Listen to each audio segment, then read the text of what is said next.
name is Christy Hansen, and I'm the new project manager on an airborne campaign for Earth Science called Operation IceBridge.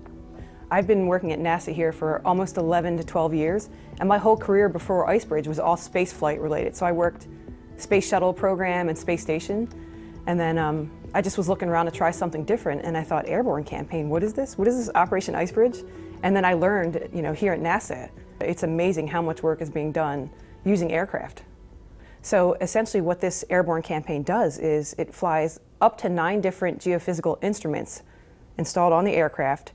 So for part of the year up in the Arctic up north between March and May, we fly this airplane over the Greenland ice sheet, collecting data on the changing ice sheets, the sea ice, and the glaciers. And the idea is collecting data and showing over a long time series. How is the ice sheet changing? Maybe we can figure out why it's changing.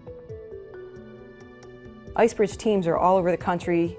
We have scientists, instrument managers, we have a data center, we have aircraft offices all over. So they really needed someone who could kind of bridge the gap between all those communities. So the work was getting done, and it's a hugely successful mission, but maybe I can help make things efficient and help with their documentation and things like that. So really each day, I stand back and I look, where can I help? Because these are super smart people. Where can I help and not get in the way?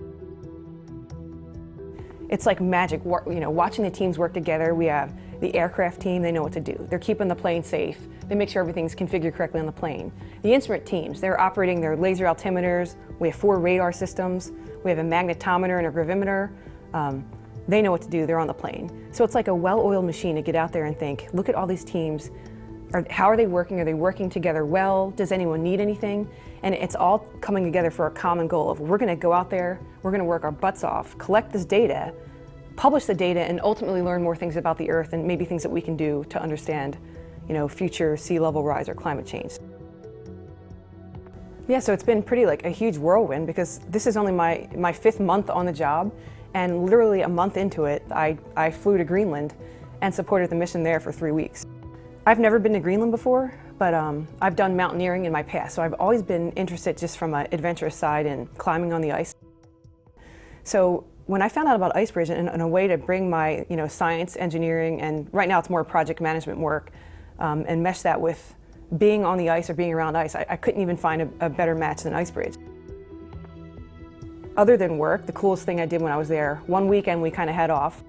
It's not trivial getting out to the edge of the ice sheet, and then you get there and you see literally the edge of the Greenland ice sheet, which I had imagined being just like this flat natural curve down, but it was literally a huge ice wall. So they even warn you, don't step onto the ice sheet because huge pieces of ice could fall on your head. So anyway, we went there and I thought it would be cool to collect Greenland ice samples for my friends. So I had my mountaineering Nalgene bottles and a little knife and etched off some pieces of it and brought it back here to the US so I could give little Greenland ice sheet samples out to everybody. So that was a really cool day.